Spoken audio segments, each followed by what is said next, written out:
मुझे ये बताइए कि अब आपने सियासी पार्टी बनाने का फैसला कर ही लिया है, तो आपकी सियासी पार्टी का निशान क्या होगा? मेरी सियासी जमात का निशान होगा हिडन कैमरा। Hidden camera. इकरार, ये कैसा सियासी निशान है? बैलेट पेपर के ऊपर आप कैसे शो करेंगे कि ये हिडन कैमरा है, इसके ऊपर मोहर लगाइए? मोहम्मद अली खान, आप बहुत सादा हैं क्योंकि आप इकरारुल हसन नहीं है। मेरा जो खुफिया निशान होगा वो बैलेट पेपर पर होगा, वो नजर नहीं आएगा। आप इस बात को समझें कि मैं कितनी जिद्दत और इससे धांधली पकड़ी जाएगी, आप इस चीज को सोचिए। क्योंकि इलेक्शन वाले दिन जो धांधली होती है, आप ठप्पा अगर शेर पे लगाते हैं तो शेर पे ही लगता है। आप चाहे शेर पे लगाएं, बल्ले पे लगाएं या फिर तीर पे लगाएं या बशीर पे लगाएं, आपका वोट मुझे ही पड़ेगा। ओ भाई, ये कैसे मुमकिन है? वो चाहे तो सब मुमकिन है। इकरार, पार्टी आपने बना ली, समझ आ गई। निशान आपने चुन लिया। पार्टी फंडिंग कहां से आएगी? इसके लिए भी मेरे पास एक जामे प्लान है कि माजी में जिन जिन पे मैंने छापे मारे थे उन सब के नंबर और नाम आज भी मेरे पास हैं। ब्लैकमेलिंग करेंगे आप? पैसे लेंगे उन लोगों से? मेल का तो अब दौर ही नहीं, मैं तो उनको फोन करूंगा कि यार सॉरी, मैंने आप पे छापा मारा था, अब वो काम मैं छोड़ चुका हूं, इस पार्टी में, इस जमात में इसको परवान चढ़ाने के लिए मेरा साथ दें। और मैं ये बात दावे से कह सकता हूं कि वो लोग क्यूट और आजाद ख्याल होंगे, वो मेरी हेल्प जरूर करेंगे। फंड रेजिंग इतना बड़ा मसला नहीं है। क्यूट और आजाद ख्याल, ये क्या कह रहे हैं आप? अब देखिए, मैं आपको क्लियर करके बताता हूं कि लेट सपोज एक डॉक्टर है, वो बगैर डिग्री, बगैर हॉस्पिटल, बगैर लाइसेंस वो गुर्दे या दिमाग का या जो भी ऑपरेशन कर रहा है और गंदी जगह पे कर रहा है, लेकिन आप इस बात से हिसाब लगाइए कि वो आजाद ख्याल और क्यूट है तो वो ये कर रहा है। क्या फरते जज्बात में मैं कुछ ज्यादा कह गया?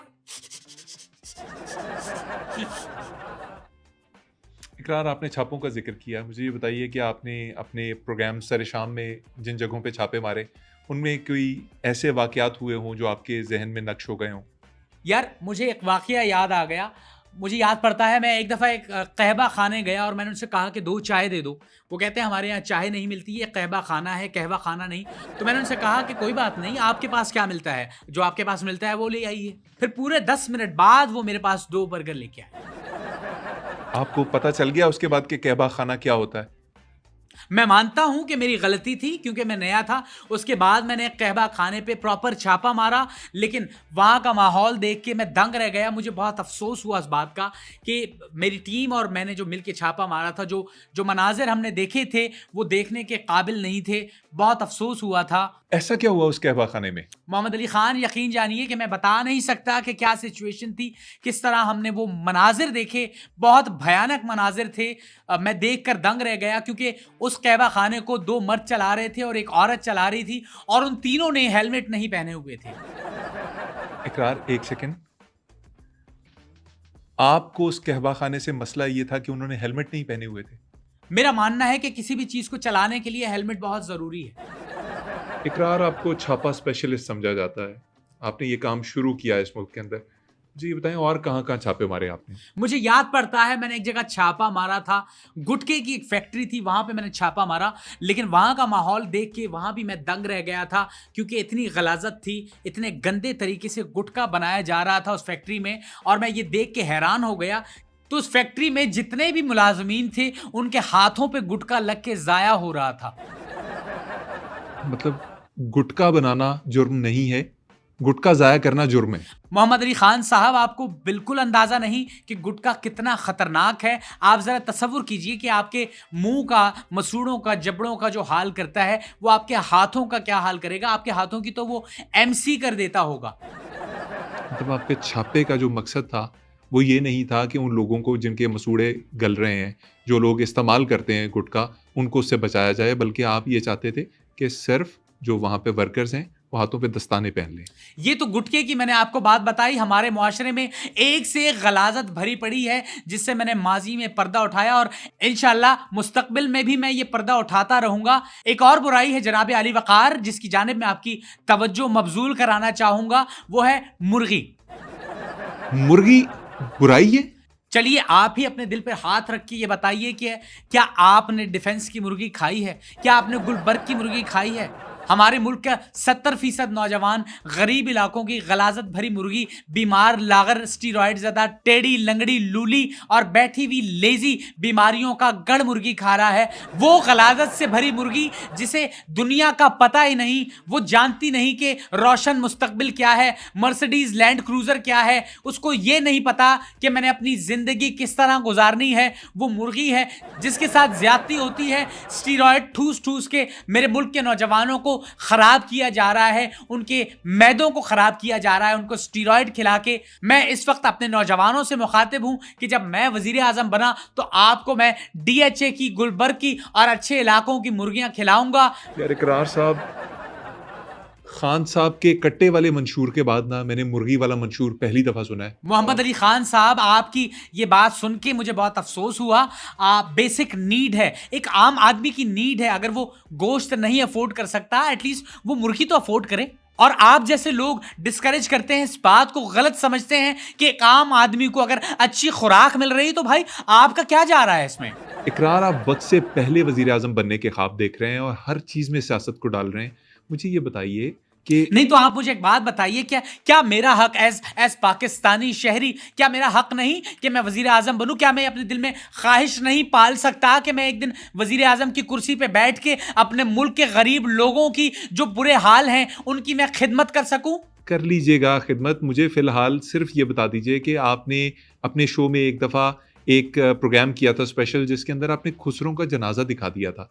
वो क्या चीज़ है? उस याददाश्त को थोड़ा सा दोबारा से ताज़ा कीजिए। ये भी बहुत पुरानी बात है। एक दफ़ा मैं ख्वाजा सराओं के साथ एक प्रोग्राम में गया था और यकीन जानिए कि मैं ख्वाजा सराओं के साथ 4 साल वहाँ रहा। मैंने उनके उतार चढ़ाव देखे, उनकी तरतीब देखी, उनका कल्चर देखा, उनका रहन सहन देखा। मैंने देखने की कोशिश की और समझने की कोशिश की कि ख्वाजा सरा अपना गुजर बसर कैसे करते हैं। मैंने ख्वाजा सराओं को बहुत करीब से देखा। ये हमारे मुआशरे का वो बेजान हिस्सा बना दिया गया है कि जिन पे हर कोई अपना हाथ साफ करता है। और मैं वादा करता हूं कि अगर मैं वजीर आजम बना तो इंशाअल्लाह ख्वाजा सराओं की जो मुश्किलात हैं मैं इनका तिया पांचा कर दूंगा।